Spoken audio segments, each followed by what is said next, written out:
Hey loves, it's Zaviana on another episode of What Would Zay Say? Here's my special guest, Stephanie France. Thank you for joining me. Hey, Zaviana. Thank you so much for having me. It is truly a pleasure and an honor to be here with you today. I'm excited. Thank you. I'm excited as well. So, on a previous episode of What Would Zay Say, I spoke about relationships and commitment because that's mostly what my show is about, putting my input in saying things that people are afraid to say but need to hear. So, I want to continue with that. Okay, sounds good. Okay, that's good. So, I want to start off with adultery. Mm-hmm. So, what do you think are the main reasons that people cheat? Mm-hmm. Well, once again, thank you for having me on the show. For those listening in and are unfamiliar with who I am, my name is Stephanie France, also known as Miss Her Relentless Ambition. So once again, just thank you for having me. And that's a great question. I am married and have been married for going on 4 years, together for 6, but going on 4 years. And, it's interesting that you asked that question because I don't think that it is a you issue. Mm-hmm. Meaning, especially with women, with women, we go through a lot in relationships, men as well, but specifically with women. I remember when I went through my marriage counseling, my pastor, I asked him the question, he asked the question, what is one of your biggest fears in marriage? And I said, adultery, cheating. I don't want to have to go through that process. I don't want to have to go through that, hurt and pain within my relationship. Right. And he said, I just want to encourage you and let you know that anytime that a person cheats, it's not a you issue. Mm-hmm. Because so many times, specifically as women, we think that it's us, that we did something wrong, and with men, there are women out there that cheat as well. And it's not a you issue. It's an issue within that individual, within themselves. Me personally. Well, what I noticed, I think the majority of guys cheat when they're feeling neglected. I mentioned it in another episode, but I didn't really get into detail because I know a guy who cheated on his fiance when she was in school, she was working, they had a 1-year-old daughter at the time. So I'm thinking she was probably too busy focused on all of that she didn't have much time for him. Mm-hmm. So he felt he needed to get some type of comfort from somebody else. Mm-hmm. Well, I will say this, there is validity to not neglecting your significant other, specifically men, because men were created with the need of sexual encounters. It's not a want for them, it's a need, because that's how God created men. Just like God created women with the need of wanting to be nurtured, wanting to be touched, wanting to be held, wanting to be validated verbally. God created men with the need to want to have the need of that sexual drive. I'm glad you mentioned that though, sexually, because I was also going to ask, is cheating only considered going all the way, or can it just be kissing, flirting? Is it contacting someone and your partner doesn't know about it? Cheating is just a thought, period. Just the thought that you want to step out of the marriage and be with someone else, you've already committed adultery right there. Now, if you're not married, obviously you're not committing adultery, but just the thought, because the thought is the first seed that you encounter, and then that thought becomes action. But if you don't, once that thought triggers or tries to manifest, if you don't shut it down right there, then that's when it becomes a problem, because and then what you're doing is you're entertaining it, and then you manifest it through the action. So you feel that although someone doesn't do anything physical with this person, it's still considered wrong if they're just thinking about it? Personally, yes. Okay, that's interesting. Mm-hmm. Okay. What are your thoughts? So what do you I wouldn't be happy if my partner was involved with somebody else or attracted to somebody else, but if they're not doing anything, that means they don't want to. Mm-hmm. Although, I mean, to me, if you're not doing anything, if you just think someone's attractive, but you're still in a relationship with me, that means I must be doing something right if you still want to stay with me as opposed to going to get with that person. Well, I don't think that there's anything wrong with, because let's just keep it real here. There are beautiful women, great, very attractive men out there, and it's okay to observe. I don't foresee anything wrong with embracing natural beauty. That's what I'm looking for. I don't foresee anything wrong with embracing natural beauty and embracing that God created man as a handsome king, a beautiful queen. I don't foresee anything wrong with that. It's the thought of anything, because if you're taking care of your significant other, your spouse, and making sure that they're happy at home, there shouldn't be any reason for them to have to step out of the relationship, specifically if you're keeping them happy at home. It's when women start bickering and they're or even a man, when they're too focused on their career and neglect their significant other. But a lot of times it happens with women, Mm-hmm. and that's why it's very important to keep up with yourself. It's very important to know who you are. It's very important to work on your self-love, your intrinsic value, know who you are from within, so that you don't compare yourself to others and that you are just solid within yourself. Because, there's a lot of beauty out there. Mm-hmm. And I think women mostly cheat when they're trying to get back at the guy or their partner for doing something that hurt them first. So I think that goes along with not being happy with yourself or in the relationship that you're with. Because is it really getting back at your partner if you're going to mess with somebody else? No, it's not. Exactly. Because it's just pouring more fire on the fuel. You're pouring more fuel on the fire, and that's pretty much what you're doing when you cheat. And drama's draining. So not only are you pouring more fuel on the fire, now you're draining yourself. Now, because a lot of times we get in relationships and we don't even ask questions. We just, get in relationships with people. We don't know if they had a relationship with their mom. We don't know if they have a solid relationship with their dad. We don't know what their upbringing was like. And because they make us feel good, we automatically just think that it's okay to just jump in a relationship, and then the relationship becomes toxic. Mm-hmm. And we never took the time. We live in a generation that's so wants it within the immediate, wants everything immediately. And it takes time to get to know someone. I know there's a book, Act Like a Lady, Think Like a Man by Steve Harvey, and he has like a 90-day rule. Mm-hmm. And that 90-day rule is don't have sexual encounters with anyone within those 90 days. Get to know that person, and then you'll really get to know who they really are. I'm sorry to cut you off. It's okay. And see, that's what a lot of women fear, because they think a guy is not going to stick around if they go too long without giving them anything.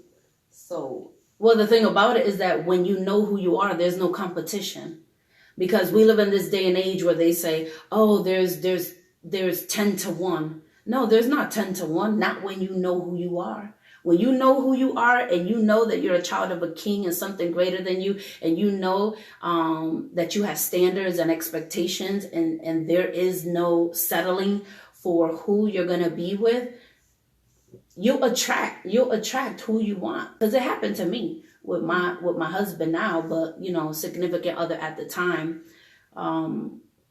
Because I didn't lower the bar. I dated men, and in that process of dating, I was dating men, and there were certain areas within the dating process that I was like, no, I don't want that. And if I ever come in contact with this, then I know that I can't settle for that. But because we don't have standards, we don't know what we want, so we settle for anything as women, so. I've been there. I didn't have much self-esteem growing up, so it's hard now, because I have to build my son's self-esteem and get him to love who he is so he can make it in life. But, when you don't have much yourself, how do you teach somebody else? Yeah, because it's specifically with women raising girls. I know you have a son, but specifically with women raising girls, hurt women raise hurt young girls. Mhm. You know, and then I also believe that whole women can raise whole young girls.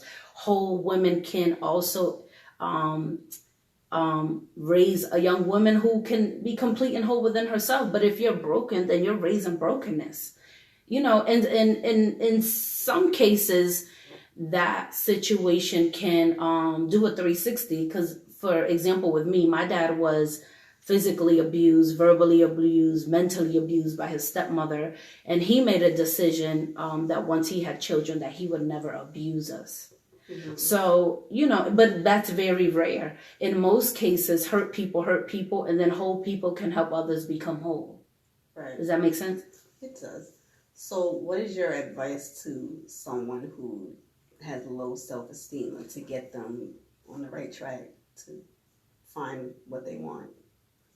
So for me, it was when I lost my mom when I was 22 years old. So you guys can only imagine at 22 years old, the brokenness of a 22-year-old young lady who was in a abusive relationship at the time.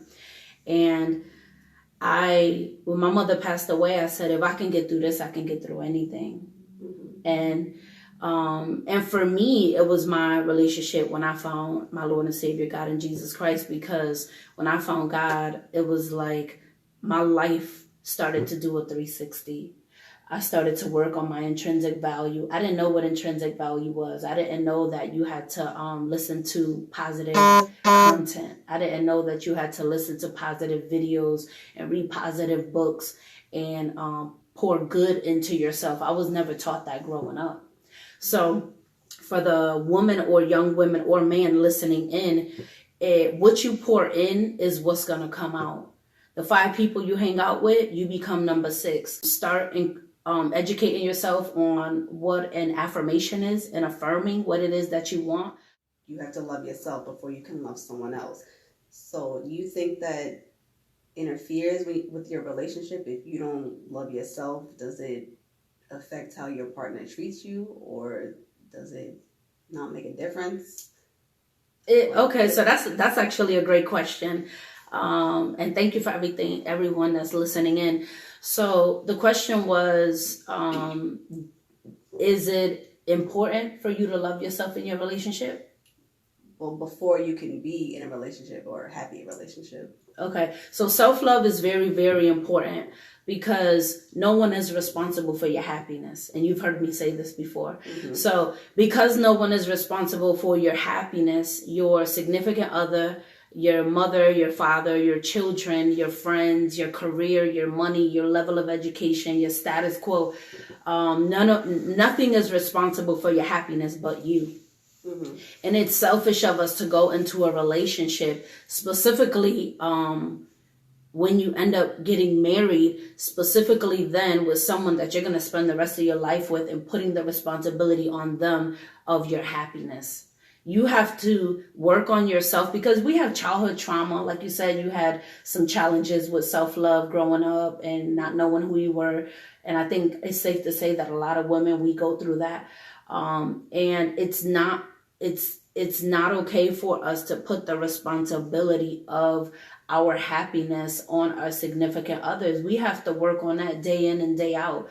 We have to, whether it's therapy, our relationship with God, if you have a spiritual relationship, working out, affirming things, just really finding your peace, your meditation, your wholeness.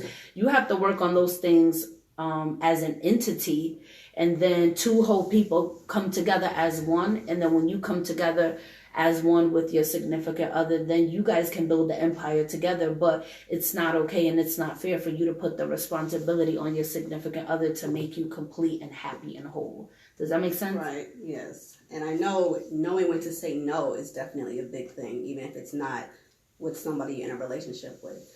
But if you are in a relationship with them, even saying no to them, how do you know how often to say no, when you should just do it because you're in a relationship with them and you love them, or not when, but if you're supposed to?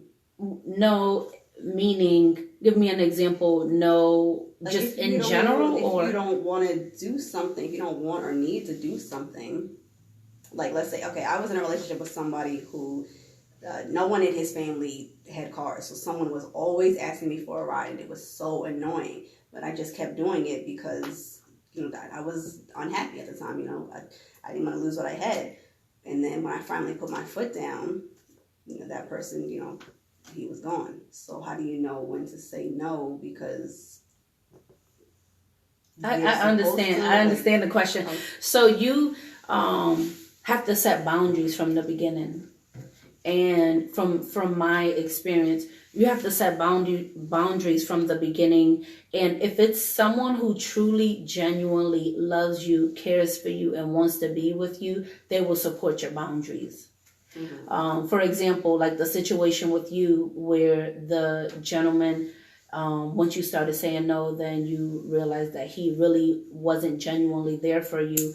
If he was someone who genuinely wanted to be with you and supported you and wholeheartedly wanted to had just even the intention of a future with you, he would have said, you know what, you're right. Let me lay the law down to my family that if you're available, you can do it. But if not, it's no love lost.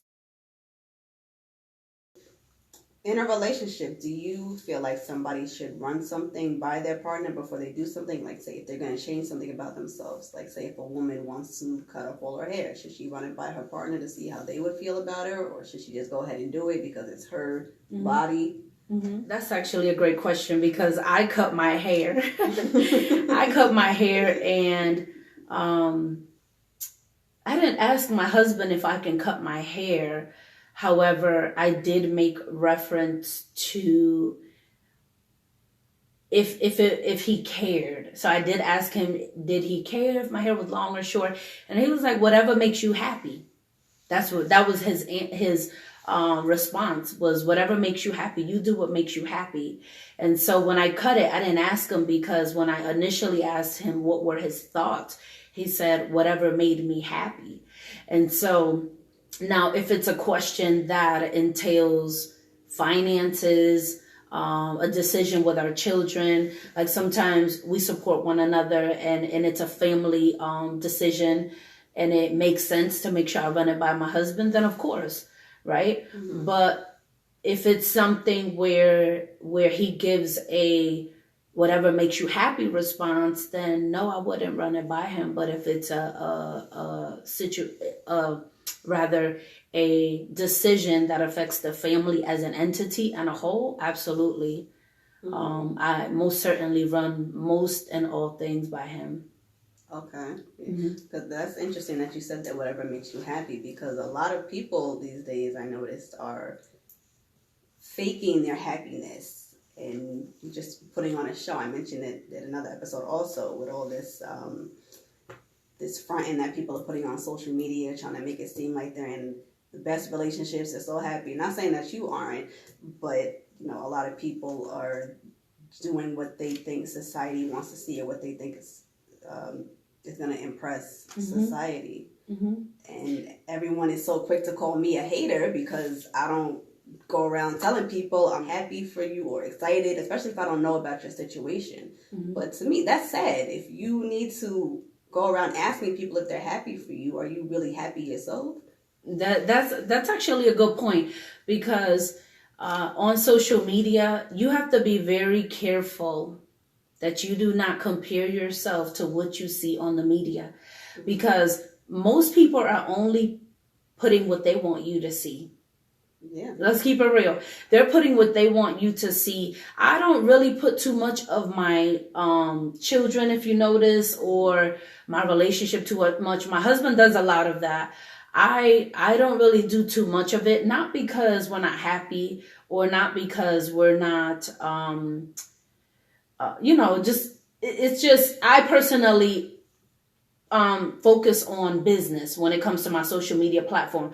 But some people specifically only put what looks good to the media. Right. But then behind closed doors, you hear the horror stories. Yeah, and that's why it kills me that everyone is so quick to get mad or offensive if I don't say I'm happy or excited. I mean, I don't go around telling people, but if you ask me and I'm really not happy about the situation, I'm not gonna lie. But any other time, everyone's like, keep it real, you know, speak your mind.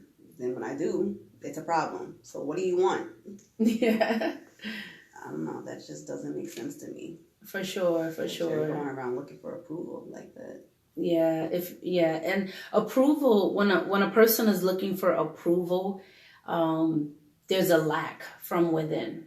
Mm-hmm. Because you don't need anyone to qualify you unless you have some insecurities within, which most people have insecurities, you know, and those insecurities sometimes will look for the verbal affirmation and approval of other people, but that's not a good place to be in. If you need verbal approval and affirmation from people, that's not a good place to be in, because that means that you also need it from your significant others, from your career, from your employers, from your children, from your parents, from the media. Yeah, that's just too much. That's a lot. Yeah, that's a lot. I don't know, but I mean, even with like something I spoke about in the last episode, I was asking if Black guys fear commitment more than guys of other nationalities. And I said, I don't think they do, but I think they fear commitment with Black women. And so that's making me wonder if, you know, Black women are doing something wrong, or if they don't have the right traits that these Black guys are looking for. And another thing I seen on social media was a meme of a Black athlete. It was saying that Black guys don't usually date Black women. And then I thought about it, and I'm like, now that you mention that, I don't really see Black guys with Black athletes with Black women, like, you know, Kobe and Vanessa. There was another one, Steph Curry and his wife. And I don't mean women who have like 5% Black in them. I mean that are like African American. Yeah, for sure. Else. So that makes me wonder. And even with all these Black Lives Matters posts and protests, I put something on my social media asking, does that mean that the whole light skin versus dark skin nonsense is over? Because a lot of times I see, you know, light skin beauty or light skin is right skin. And, you know, dark skinned women hear comments like, you're pretty for a dark skinned girl. Like, do people really think that's a compliment when they're telling you that? Yeah, that's actually an insult. That's definitely an insult. But it you know, and it goes back to knowing who you are. Mm-hmm. And if you're not there, it's okay not to be there, but it's not okay to stay there. And you have to work on that intrinsic value, because we live in a society, especially if you're scrolling down Instagram, there's like statistics within seconds. If you are confident in yourself, within seconds, that can be affected. Mm-hmm. You know, so we live in a society that does not promote intrinsic value. It doesn't promote self-love. It doesn't, if anything, it promotes hate. It promotes racism. It promotes that.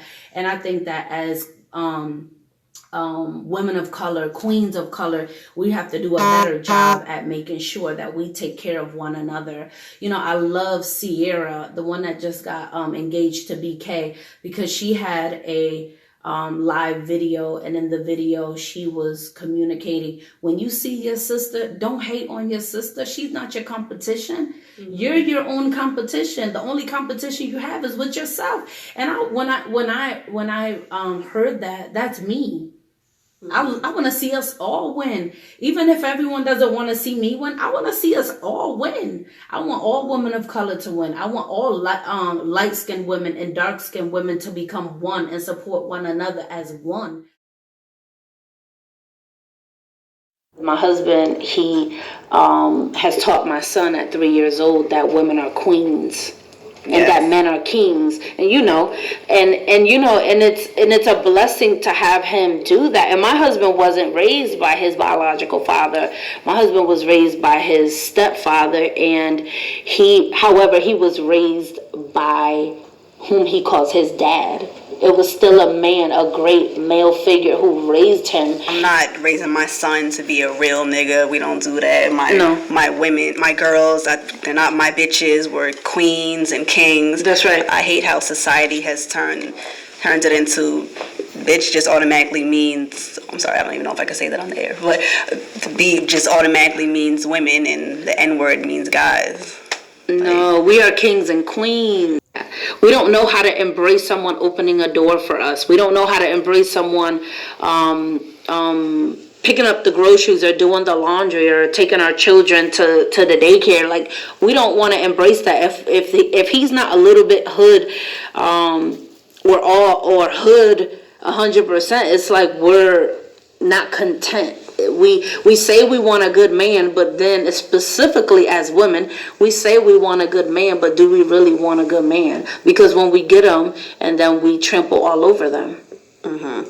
And women are so, I don't want to say desperate, but so like they feel like they need someone so bad that they go through these drastic situations that they shouldn't be. Like, for instance, being in a relationship with someone and they don't like your kids, your young kids. How do you deal with that? On either side, even if you're with somebody and you don't like their kids, or if you're with somebody and they don't like your kids or you don't like their kids, but you really like that person, what do you do in that situation? It would never work out. No. Period. Like, there's not even a dot to that. It just will never work out. Because you have to think about it. If you love your children come first. Sadly, some women put men in different women before their children. But if you truly, genuinely love your children, then you being in a relationship with someone who does not honor your children would never work out. It's just a complete waste of time. And it's traumatic to the child, traumatic to the parent. It's just it's going to be a traumatic experience. Specifically when you have small children, sometimes you have to put life on pause when it comes to dating and when it comes to being in a relationship. I had to do it for 4 years. My daughter was 3 years old and I became a single. No, my daughter was 6 months old. My mother had passed away. I had a 5-year-old and a 6-month-old baby, and I had to put my life on pause for 4 years because they were so young, specifically the 6-month-old. I didn't have time to date. I just didn't have the energy, the time. I couldn't do it because I had to focus on raising my children until I felt comfortable with them going to a daycare, comfortable with them being left and being able to communicate if things were okay. How do you define intrinsic value? Because you mentioned that earlier. So your intrinsic value is your, because we tend to look at our happiness based on our exterior. You know, especially like celebrities. Emily B, like, her body is just beautiful, but is her intrinsic value intact? Meaning, is that beauty coming from within? Is she whole from within?